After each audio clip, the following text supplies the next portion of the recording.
पाकिस्तान कहता है, वो कहते हैं कि हमारे पास आइटम बम है, आलू और टमाटर के हिसाब से आइटम बम है हमारे पास, धमकी देता है। क्या लगता है कि अगर युद्ध होता है तो छोड़ सकता है? देखिए, एटम बम है पाकिस्तान, पाकिस्तान परमाणु शक्ति है, इसमें हाँ। कोई संदेह नहीं है। लेकिन अब आप देखिए कि ये दुनिया बहुत आगे निकल गई जी। है, परमाणु बमों से बहुत आगे निकल गई है। आज स्थिति ये है कि ये जो कन्वेंशनल वॉरफेयर है, इससे ज़्यादा दूसरे तरीकों से लड़ाइयाँ लड़ी जा रही हैं।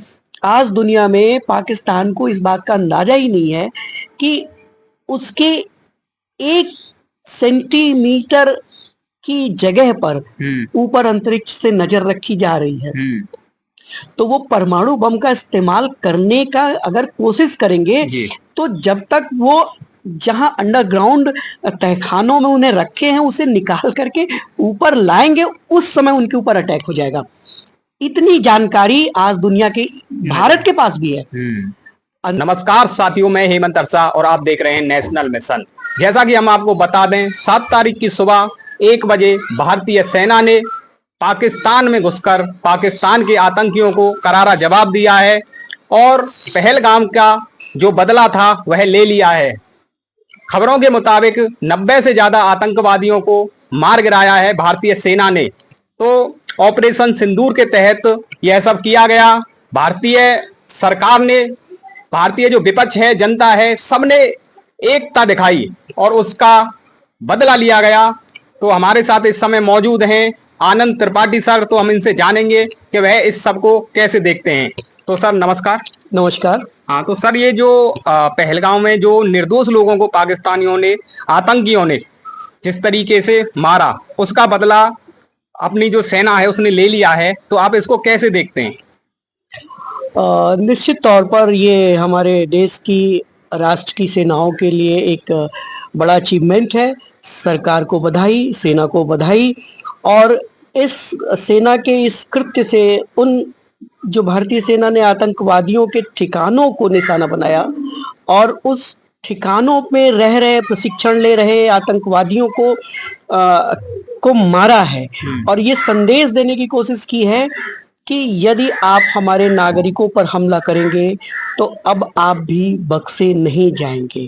प्रधानमंत्री ने जैसा कहा था कि धरती के दूसरे छोर पर भी अगर होंगे तो उन्हें ढूंढा जाएगा और ध्यान दीजिए, उन्हें पनिश किया जाएगा। तो ये एक पनिशमेंट है कि जो उन्होंने पाकिस्तानी समर्थित आतंकवादियों ने, पाकिस्तान में प्रशिक्षण पाए आतंकवादियों ने पहलगाम में निर्दोष लोगों को धर्म पूछ करके उनके लिंग के आधार पर जो उनकी हत्याएं की, उससे निश्चित तौर पर देश में बहुत आक्रोश था और इस कार्रवाई से निश्चित तौर पर देश में एक संतोष का भाव आया है। हालांकि अभी खतरा टला नहीं है, हो सकता है पाकिस्तान रिटेलिएट करे। उस रिटेलिएशन के लिए हमारी देश की सेनाओं को, सरकार को और नागरिकों को तैयार रहना चाहिए। और मेरा ऐसा मानना है कि सरकार और सेना तो तैयार है और नागरिकों को भी तैयार रहने की आवश्यकता है। सरकार द्वारा सुझाए गए तमाम जो उपाय हैं, जैसे मॉक ड्रिल करना और युद्ध के समय में सायरन को कैसे समझने की कोशिश करना है, इन सब चीज़ों को, और अगर कहीं आक्रमण होता है, हवाई आक्रमण के दौरान में अपने को ऐसे इसमें कैसे सुरक्षित रखना और आक्रमण के पश्चात लोगों की कैसे मदद करना, जहां मदद की आवश्यकता है, उन सब कामों पर थोड़े दिन तक लोगों को भी तैयार रहना चाहिए मानसिक रूप से। अच्छा, पाकिस्तान अपनी इन हरकतों से अब भी बाज नहीं आ रहा है। पूंछ में, कश्मीर में अब भी गोलीबारी कर रहा है, जिसमें बताया जा रहा है खबरों के मुताबिक कि करीब 17 जो भारतीय निर्दोष लोग हैं उनकी जान जा चुकी है और करीब 43 लोग ऐसे हैं जो घायल हो चुके हैं। इस पर क्या कहेंगे? नहीं, निश्चित तौर पर ये पाकिस्तान की एक बार फिर से पाकिस्तानी सेना की उकसावे वाली कार्रवाई है। और देखिए, भारतीय सेना ने पाकिस्तानी आतंकी ठिकानों पर हमला किया, चाहे वो पाकिस्तान की सीमा में, चाहे वो पीओजेके में किया। लेकिन पाकिस्तानी रेंजर्स ने भारत के पुंछ इलाकों में नागरिक स्थानों पर, गांवों में आर्टिलरी फायरिंग करके भारत में करीब करीब 17 से 20 लोगों की जानें ले ली, जिसमें बच्चे भी थे, कुछ बुजुर्ग किसान भी थे। ये निश्चित तौर पर निंदात्मक है, हृदय विदारक है। और मेरा ऐसा मानना है कि भारतीय आर्मी को इसका जवाब निश्चित तौर पर देना चाहिए। अगर लगे कि पाकिस्तान के मिलिट्री पर भी काइनेटिक एक्शन की जरूरत है, तो उससे पीछे हटने की कोशिश नहीं होनी चाहिए, क्योंकि पाकिस्तान ये कह रहा है कि वो उसको भी अब बदले का हक है, लेकिन निश्चित तौर पर पाकिस्तान को बदले का कोई हक नहीं, क्योंकि पाकिस्तान ने गलती की थी, उसका पनिशमेंट उसे दिया गया। अब वहीं पे चीजें खत्म होनी चाहिए, लेकिन अगर वो फिर शुरू करता है तो इंडियन आर्मी को निश्चित तौर पर पाकिस्तानी आर्मी पर काइनेटिक एक्शन अवश्य करना चाहिए, और इतना बड़ा करना चाहिए कि निश्चित तौर पर वो आगे और कोई जरूरत ना करे। अच्छा अच्छा, एक चीज देखी जाती है कि जैसे देश में बहुत सारे जो पार्टियां हैं, आज इस समय पे जनता हो गई, विपक्ष हो गया, सरकार हो गई, सब एकजुट होकर के बोल रहे हैं। सबका एक ही मत है, पाकिस्तान को जवाब दो, पूरा देश खुश है। तो ये चीजें जब इससे हम बाहर निकलेंगे, इस स्थिति से बाहर निकलेंगे, तब भी बरकरार क्यों नहीं रहती है देश में? फिर जाकर के फिर दोबारा वही लोग जाति धर्म वाले उस माहौल में फिर फंस जाते हैं। तो देश के लिए एकत्रित हमेशा क्यों नहीं रहते हैं? देखिए, आपको ये समझना पड़ेगा, युद्ध काल और शांति काल में देश, राष्ट्र और जनता अलग अलग तरह से बिहेव करती है। ये स्वाभाविक बात है। अगर जिस तरीके से हम अभी युद्ध काल की परिस्थितियां बन रही हैं या बनी हुई हैं, उसमें देश में एक स्वस्फूर्त एकता आ जाती है, एक जज्बा पैदा हो जाता है लोगों में भी और राजनीतिक दलों में भी। मैं ऐसा नहीं कह रहा हूं कि बाकी शांति काल में ऐसा जज्बा नहीं होता है, लेकिन फिर परिस्थितियां थोड़ी भिन्न होती हैं, तो लोग सरकार की कमियों में या व्यक्तिगत कमियों को निकालने में दूसरे तरीके से सोचना शुरू कर देते हैं, वैचारिक मतभेद उभरते हैं। और वो अच्छा, देखा जाए जिस तरीके से अब पाकिस्तान अब भी अपनी हरकतों से बाज नहीं आ रहा है, अगर युद्ध बड़े लेवल पर हो जाता है तो क्या लगता है भारत कितने दिन में पाकिस्तान को, उनकी जो सेना है, उनके जो हथियार हैं, वो कितने दिन में युद्ध को जीत लेगा? देखिए, ये कहना कठिन है जी।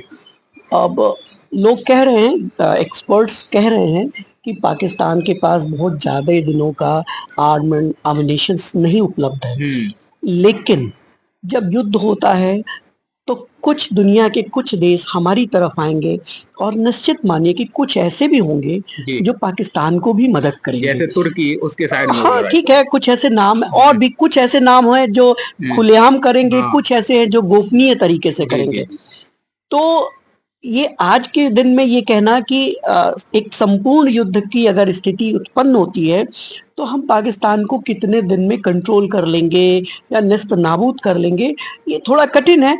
लेकिन जो भारतीय सेना के रिटायर्ड और लोगों की राय आ रही है सामने, अलग अलग माध्यमों से, मीडिया के माध्यम से या उनके आर्टिकल्स के माध्यम से, वो ये कह रहे हैं कि पाकिस्तान इस युद्ध को बहुत अधिक अगर लंबा खींच सकता है तो 2 हफ्ते खींच सकता है। अच्छा। लेकिन आज की डेट में ये कोई इस बात को कहने के लिए तैयार नहीं है कि ये सिर्फ 2 ही हफ्ते में युद्ध खत्म हो जाएगा। मैंने जैसे कहा कि अगर युद्ध शुरू होता है तो निश्चित तौर पर कुछ लोग प्रत्यक्ष तौर पर, कुछ अप्रत्यक्ष तौर पर अंतर्राष्ट्रीय बिरादरी में पाकिस्तान के पक्ष में भी लोग खड़े होंगे। जब पाकिस्तान देखा जाता है, उनके यहाँ पे खाने के लाले पड़े हुए हैं, लेकिन वो इन हरकतों से बाज क्यों नहीं आता है? वो इन चीजों, आतंकवाद को क्यों बढ़ावा दे रहा है? खुद वहां की जो सेना है, वो जो अभी आतंकवादी हैं, उनके ठिकाने ध्वस्त किए गए, जो मारे गए, उनके परिवार मारे गए, उनको जब दफनाया जा रहा है, वहां पे सेना भी मौजूद है, वो भी दुख जता रहे हैं। तो क्या ये सेना और आतंकवादियों की मिली भगत होती है सब कुछ? देखिए, पाकिस्तान इन हरकतों से क्यों नहीं बाज आ रहा है, उसके पीछे पाकिस्तान के एस्टेब्लिशमेंट को समझना होगा।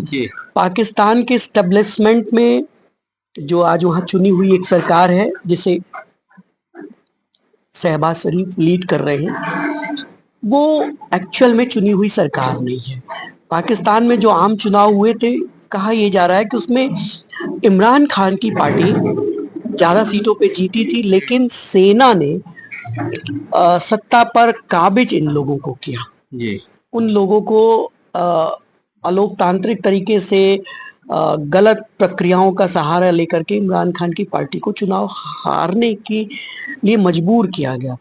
तो ये जो सरकार है उसके पास अपनी कोई ताकत नहीं है, ना लोकतांत्रिक ताकत है ना नैतिक ताकत है। एक बात, अब जो सेना इस सरकार को लेकर के आई है वो अपने आप को असली राजकाज करने वाला समझ रही है। जी तो अब पाकिस्तान में सेना राजकाज चला रही है, लेकिन मुखौटा शहबाज शरीफ और उनकी सरकार है। तो ऐसे में क्या होता है कि निर्णय जब दो जगह लिए जाते हैं तो उसमें समस्याएं हमेशा आती हैं। कहने का मतलब है पाकिस्तान अपनी इन हरकतों से बाज नहीं आएगा जब तक वहां पर शिक्षा का अभाव है, अभी तब तक आ नहीं सकता है बाज इस तरीके से। अच्छा, इससे आगे अगर पाकिस्तान और बढ़ता है तो कहने का मतलब है कि इंडिया, भारत सरकार, भारत की जो फोर्स है वह उसको करारा जवाब देने के लिए तैयार है। हाँ, मुझे ऐसा लगता है, इसमें कोई संदेह नहीं है कि हमारे राष्ट्र की जो सेना है, वो चाहे आर्मी हो, एयरफोर्स हो या नेवी हो, वो तीनों बहुत ही मजबूत स्थिति में है। और अब हम उस स्थिति में नहीं रह गए जब हमारे रक्षा मंत्री कहते हैं कि हमारे पास तो पैसे नहीं हैं साजो सामान खरीदने के लिए, फौज के नए हथियार खरीदने के लिए। अब हम वहां से निकल करके हमारे रक्षा बजट पिछले 10 सालों में लगभग 3 गुना हो गया है। अंतरिक्ष से भारत हर वक्त पाकिस्तान पर नजर रखे हुए है, अमेरिका, इजराइल, चाइना, ये सब नजर रखे हुए हैं। और इसलिए पाकिस्तान इस तरह की अगर हिमाकत करने की कोशिश भी करेगा तो उसका बड़ा करारा जवाब उसको उसी वक्त मिल जाएगा। तो इसलिए मुझे नहीं लगता कि पाकिस्तान की चाहे सेना हो और चाहे इस्टेब्लिशमेंट के और लोग हों, वो इस तरह की मूर्खता करने की कोशिश करेंगे कि वो एटम वॉरफेयर के में जाएंगे। मुझे लगता है कन्वेंशनल वॉरफेयर ये अगर होगा भी तो भी पाकिस्तान कुछ दिनों में 2-3 हफ्ते ऐसा एक अनुमान है वो घुटनों पर आएगा और फिर कहीं ना कहीं अंतर्राष्ट्रीय दबाव में फिर कोई संधि होगी और फिर जो स्थितियां बनेंगी देखिए। लेकिन मुझे नहीं लगता कि परमाणु युद्ध का कोई खतरा है, लेकिन इसका ये मतलब कतई नहीं रखना चाहिए कि इसे एकदम से एब्सोल्यूट नकार देना चाहिए। पाकिस्तान जैसा एक फेल नेशन कुछ भी कर सकता है या कोशिश कर सकता है, तो उसके लिए सतर्क रहना चाहिए और उसे प्रॉपर पनिश करने के लिए वो ऐसी हिमाकत करे, उसके पहले उसे पनिश करके उसे रोकने की कोशिश करनी चाहिए। तो देखिए, जैसा कि हमने सर से बात है कि कहने का मतलब है हमारी भारतीय सेना, भारत सरकार, विपक्ष, जनता, पूरा देश एकजुट है और पाकिस्तान के आतंकियों का, आतंकवाद का मुंह तोड़ जवाब देने के लिए तैयार है। अगर वो थोड़ी सी भी हिमाकत करता है, अगर कुछ और आगे बढ़ने की कोशिश करता है तो अब की तो उनके आतंकी ठिकानों को ध्वस्त किया गया, इससे आगे और तगड़ी कार्रवाई की जाएगी। तो तब तक बने रहिए हमारे साथ जी, धन्यवाद।